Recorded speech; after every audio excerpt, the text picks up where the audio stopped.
আসসালামু আলাইকুম এভরিওয়ান। তোমার প্রতি অনুভূতি গল্পের পঞ্চম পার্ট নিয়ে চলে এসেছি। আর কাল ভিডিও আপলোড দিতে পারিনি, তার জন্য আমি অনেক অনেক দুঃখিত।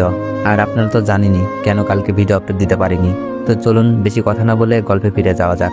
মোবাইলটাও দেখছি খুব দামি, রেডমি 7, সাথে রিমির রেজিস্ট্রেশন করা নতুন সিম। আর বাসায় তো ওয়াইফাই আছেই, সময়টা না হয় কেটে যাবে। কিন্তু একটা মানুষ কতক্ষণ ঘরবন্দি থাকতে পারে? দুপুরে গোসল করার সময় হয়ে গেছে। রিমির এনে দেওয়া লুঙ্গি নিয়ে ওয়াশরুমে গেছি গোসল করতে, বলতে ভুলে গেছি রিমিদের অ্যাডজাস্ট করা ওয়াশরুম, তাই তেমন সমস্যা হয়নি। তারপরও রিমি জানতে পারলে বকতে পারে। বলেছিল গোসল করার সময় রিমি ওয়াশরুমে এগিয়ে দিয়ে আসবে। তাছাড়া সাপোর্টার আছে, ভর দিয়ে চলার জন্য রিমি এনে দিয়েছিল কিছুদিন আগে। এখন মনে হয় হাঁটতে পারবো আমি একাই। গোসল করে বের হয়ে দেখি রিমি বসে আছে, আমাকে রাগ দেখিয়ে বলছে, আপনি একা একা কেন হাঁটছেন? যদি পায়ে ব্যথা লাগতো? আপনি তো সাপোর্টার এনে দিয়েছেন, আমার মনে হয় কেউ হেল্প করতে হবে না, একাই চলতে পারবো। এগিয়ে যাওয়ার আগেই রিমি উঠে এসে আমার হাত ধরল। রিমি বলল, বেশি বুঝেন না, আসুন। কি রাগ দেখাচ্ছে, মনে হচ্ছে কতদিনের পরিচয় আমাদের। আসলে ভালো মানুষগুলো এমনই হয়, ওরা ধনী গরিব বড় ছোট কিছুই বোঝে না। ওরা বোঝে শুধু মানুষের বিপদে এগিয়ে যেতে হবে। আর ভালো মানুষগুলো অল্পতেই মানুষকে আপন করে নিতে পারে। কারো কারো চোখে এগুলো খারাপ দেখায়, আসলে এগুলোই হলো মানব প্রেম। আমি বললাম, একটা কথা বলবো? রিমি বলল, জি বলেন। ততক্ষণে আমি বিছানায় বসে আছি। আমি বললাম, রুমে থাকতে থাকতে কেমন যেন লাগছে, এমনিতেই মন খারাপ আব্বু আম্মুর জন্য। আজ বিকেলে কি আপনাদের ছাদে নিয়ে যাবেন? রিমি বলল, আপনাকে তো হাঁটতে মানা করছে, বারান্দায় বসে গল্প করব, মন ভালো হয়ে যাবে, ওকে? আমি বললাম, আচ্ছা ঠিক আছে। আচ্ছা আমি খাবার নিয়ে আসছি, প্রস্তুত থাকেন। রিমি খাবার আনতে চলে গেল। বুঝি না এমনও ভালো মিশুক মেয়ে হয়। আপনাদের কি মনে হচ্ছে এগুলো শুধু গল্পতেই সম্ভব? না, এগুলো সম্ভব, আমার সাথে এমনই হচ্ছে। দুপুরে খাবার খেয়ে নিলাম। আমি যেই রুমে থাকি এখানে বারান্দাও আছে, আজ প্রথম জানলাম। বিকেলে রিমি আসলো গল্প করার জন্য। রিমি বলল, কি করছেন? আমি বললাম, কিছু না, শুয়ে আছি। রিমি বলল, বারান্দায় যাবেন না? না, রুমেই থাকি, পাটা যত তাড়াতাড়ি ভালো হয় ততই মুক্তি। ভেবে দেখলাম এমনিতেই অনেক কষ্ট হচ্ছে এদের, এখন হাঁটতে গিয়ে যদি পায়ে ব্যথা পেয়ে যাই। রিমি বলল, আচ্ছা আপনি লেখাপড়া করেন? মন খারাপ করেই বললাম, কলেজে উঠেছিলাম। রিমি বলল, আমিও তো। ভালোই হলো, তাহলে আমরা ফ্রেন্ড, ওকে? আমি বললাম, কি বলেন, আপনার সাথে ফ্রেন্ড? রিমি মন খারাপ করে বলল, কেন, আমাকে পছন্দ হচ্ছে না? আমি বললাম, কি বলেন, আপনার মতো মেয়ে হয় নাকি? রিমি বলল, তাহলে তুমি করে বলবা, ওকে? আমি বললাম, আমি আপনি করেই বলবো, আপনি তুমি করে বললেন। রিমি বলল, না, ফ্রেন্ডকে কখনো আপনি বলা যায় না। আমি বললাম, আচ্ছা তুমিই বলবো।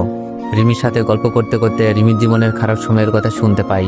রিমির জীবনের গল্পটা খুবই কষ্টের, যা শুনে চোখের কোণে পানি জমে যায়।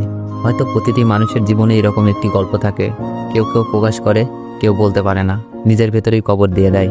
রাত তখন 9টা, খাওয়া দাওয়া শেষ করে ভাবিকে আমার নতুন নাম্বারে কল দিলাম, কিন্তু ভাবির নাম্বার বন্ধ দেখাচ্ছে। অনেকবার ট্রাই করছি কিন্তু কোনো কাজ আসছে না, নাম্বার বন্ধ দেখাচ্ছে।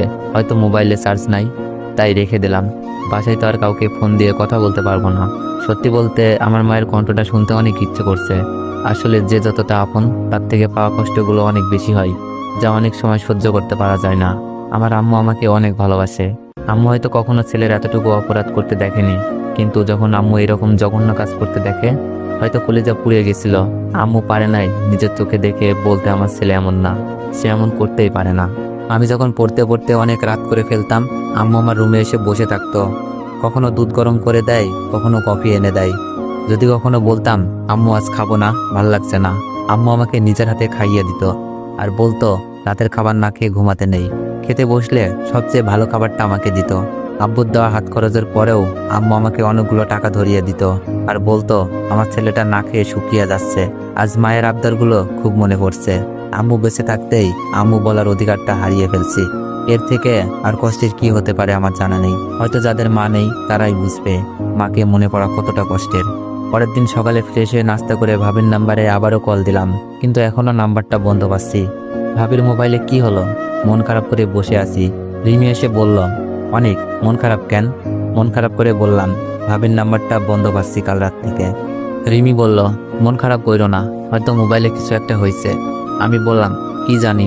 রিমি বলল, অনেক, তোমার সাথে দেখা করতে আমার একটা ফ্রেন্ড এসেছে। আমি বললাম, আমার সাথে কে দেখা করবে? রিমি বলল, আমার এক ফ্রেন্ড। বললাম না? আমি বললাম, কিন্তু আমার সাথে কেন দেখা করবে? আমি তোমার কথা বলেছিলাম, তোমার জীবনের গল্প বলেছিলাম। তোমার গল্প শুনে তোমার দেখার জন্য পাগল হয়ে গেছে। এমন ভালো মানুষকে না দেখে নাকি ঘুমাতে পারছে না। রিমির কথা শুনে কেমন যেন হাসি পাচ্ছে। কিচ্ছু বললাম না। রিমি মেয়েটাকে রুমে নিয়ে আসলো। মেয়েটার সাথে কথা হলো। খুব ভালো লাগলো কথা বলে। মানুষের কষ্ট বোঝার মতো মন আছে মেয়েটার। বিকেলে ভাবিকে আবারও ফোন দিলাম, কিন্তু একই অবস্থা, বন্ধ পাচ্ছি। এভাবে কেটে গেল 2 দিন, কিন্তু ভাবির ফোন এখনো বন্ধ পাচ্ছি। বাসার সাথে যোগাযোগ কি তাহলে একেবারেই বন্ধ হয়ে গেল? তো এভরিওয়ান, 6 নম্বর পার্টটি আমি আমার ইউটিউব চ্যানেলে আপলোড করে দিয়েছি। আর তোমরা যারা যারা ইউটিউব চ্যানেল এখনো খুঁজে পাওনি, ভয়েস অফ দীপু অফিসিয়াল লিখলেই পেয়ে যাবে। আর আমার টিকটক আইডির বায়োতেও আমার ইউটিউব চ্যানেলের লিঙ্ক দেওয়া আছে। আর ভিডিওতে একটু বেশি বেশি কপি লিঙ্ক করে দিও, আর নেক্সট চাইলে একটু বেশি বেশি কমেন্ট করে দিও। ধন্যবাদ।